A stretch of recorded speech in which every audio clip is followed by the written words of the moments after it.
Hey there, this is Kristen again with I Love My Body Fitness and KristenFitness.com here for your Tuesday tip.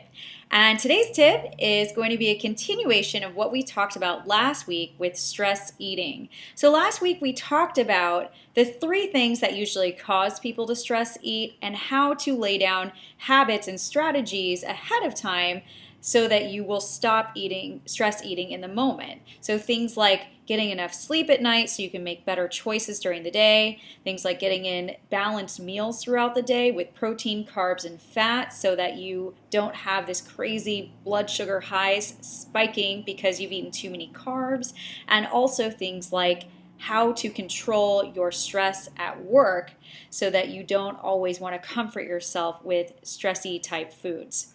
So now this week what I want to talk about is how to actually mitigate the damages of your stress eating in the moment so that you don't cause your waistline to expand constantly.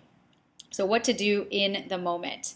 And here's the thing, I've learned 4 techniques that really have helped me mitigate the damages of my stress eating because it does happen to me too sometimes. So I wanted to share those with you today. So the first thing that you're going to want to do is choose the food, the stress eating food that gives you the most bang for your buck, meaning try not to choose the low fat, low sugar, non-fat version of the item that you are craving. Because if you do that, you're just going to be eating an abundance of a food that does not fully satisfy your craving. Things like low-fat chips, low-fat cookies, low-fat candies, it never really does the job and you're never going to feel fully satisfied. So you're probably going to end up eating double or triple the amount that you would if you ended up just getting the full-fat, most satisfying version of the item. So that's a little trick there. And a lot of times, my clients will have trouble controlling their stress eating around chocolate.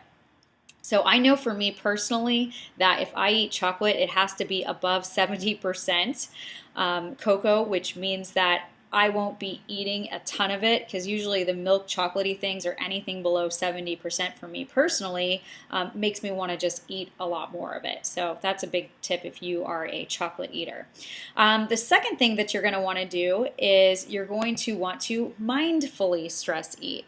Okay, so this means trying to give yourself a mental limit. So if you stress eat around candy, maybe saying, okay, 5 pieces, that is it, that is my limit. I am going to only eat 5 pieces today. Okay, so trying to pre-plan that ahead of time so that when you're in the moment, it's like, all right, game over after you've had 5 pieces. The third thing that you're going to want to do is turn off any and all distractions. I cannot stress the importance of this enough. If you're watching TV, if you're on Facebook, if you're checking email, if you're finishing up a document on your computer, if you're doing anything besides paying attention to what you are putting in your mouth, your brain is never going to connect with your stomach and actually know that you're trying to satisfy the craving. And so you're just going to keep eating and eating and eating. And by the time you realize that you've had too much, your stomach is literally screaming at you to stop because you feel overly bloated, tired, and totally full and run down. So connect, please. Turn off all distractions. You're not allowed to look at them when you're having that food that you're craving. So my 4th tip for you around this is to eat as slowly as you possibly can. Now there is a number of different strategies that you can use to make this work for you. We're going to talk about those next week in our next Tuesday tip video. But for now, just know that the longer you can extend the lifetime of the food that you're eating, the more, again, your brain's going to connect with your stomach and know that you're actually trying to satisfy that craving and know when you've had enough, okay? So maybe trying to, instead of just taking the candy in 1 bite, trying to take it in 2 or 3 bites. Same with chips. So that's just one tiny little tip, but I have way more. And again, I'm going to share those with you next week, so you're going to want to tune in. Anyhow, so those are some great strategies that you can use in the moment.